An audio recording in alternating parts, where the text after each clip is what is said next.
Let me say, first of all, my pride and my admiration for the armed forces. And particularly at this time when we're at war in Afghanistan, we've got to remember and we've got to do our best, not just by the armed forces, but by their families. And let us remember all those who lost their lives in Afghanistan. This is the story of men who are victims of war.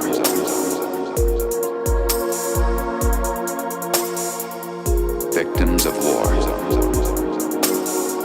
I would not send our troops into battle unless I was absolutely sure that they were properly equipped for what they're doing. Are you sure?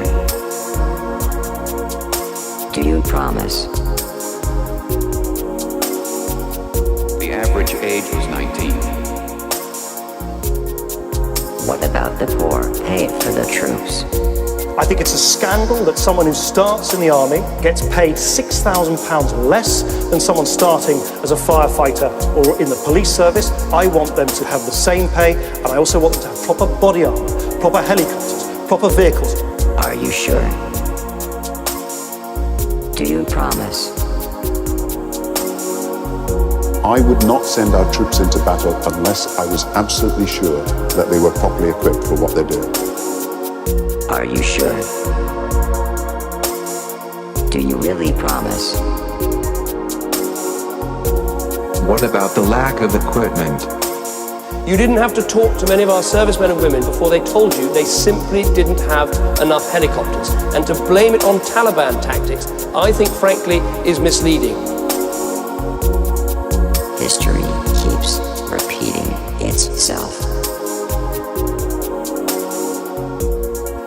We shouldn't be spending billions of pounds of people's money when we have people on the front line in Afghanistan without the right equipment, without the right protection.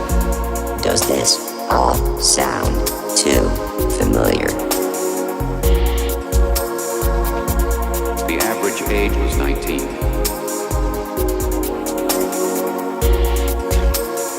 Why do British soldiers have to pay for their own insurance? This is wrong.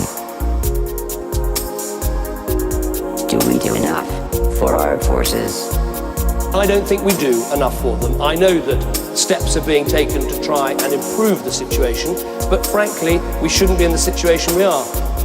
This is wrong.